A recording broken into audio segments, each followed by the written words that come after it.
You're listening to Where You Live with Gene and Tony. We're back. This is Where You Live, broadcasting live from the Concierge Landscape Studios. It's time now for a message from the Minnesota Multi-Housing Association. The MHA Minute is brought to you by Pest Control Services.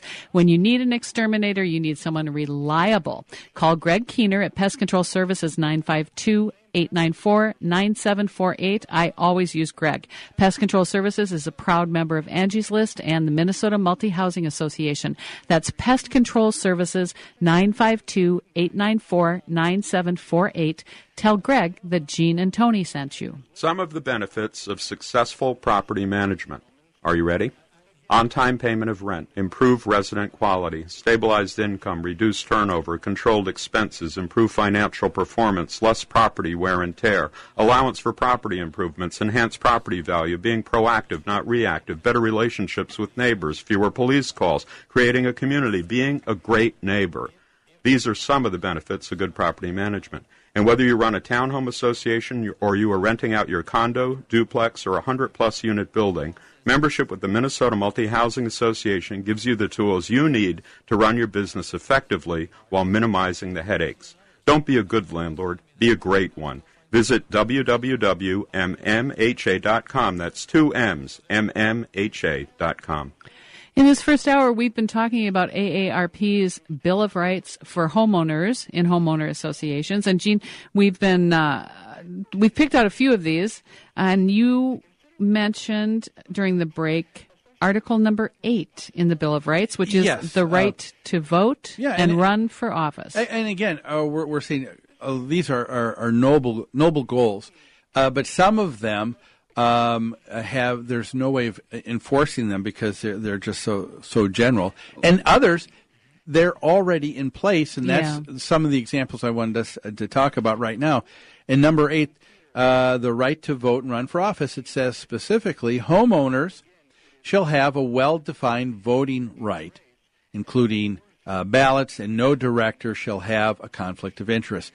I think the governing documents of the homeowner associations that I'm aware of, I can't say all because I haven't seen all, but I think it's pretty safe to say that the lion's share here really have things well spelled out in terms of voting rights, how a homeowner is to relate in their homeowner association, how many votes they have, what percent, and how they can vote, how voting should take place, and that type of thing. What you need for there to be a quorum, to be able to hold a meeting, all that kind of thing. It seems well defined to me. Well, in the state of Minnesota, it definitely is. Minnesota State Statute 515B, which is the most recent legislation that covers homeowners associations, is very clear. For one thing, it tells you to refer to your governing documents to see what your governing documents of your association says about voting rights, because that's the place to start.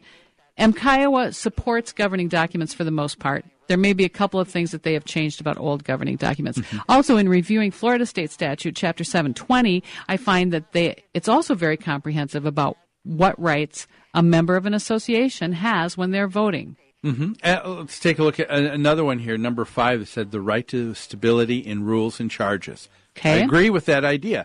Homeowners have the right to vote, create, amend, or terminate restrictions, okay?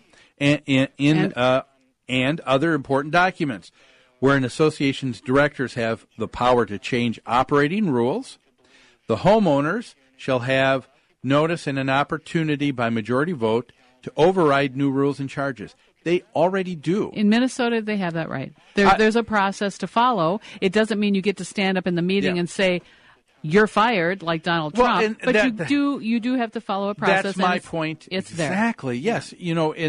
I guess I would venture to say in every association, homeowners, if you don't like what's going on, there is a process, and that is when it comes election time, don't vote for the same person.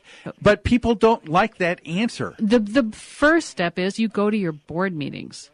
You're allowed to go to board meetings when you're a member of an association and you voice your opinion. If you find out other people in your association, other members share your opinion, well, then you all come to the board meeting. You share that concern. And the board then can decide whether they're going to go forward with their new rule or not. Yes. And the other thing is we need to remember we are people that are under law.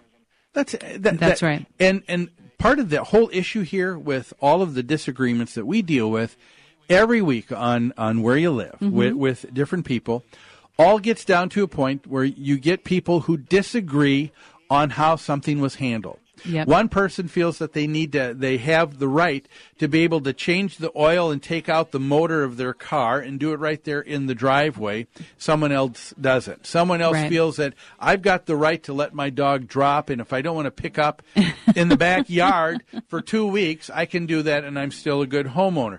You have people who disagree. That's right. And especially if I share ownership of your backyard. Yes. I might disagree with that. And so, we are people that are governed by law, and so that means that we need to act accordingly. And part of that means, I may not like the people in office, but I either have to wait till the next election or follow the procedure. Right. In Meadowbrook, they didn't like it.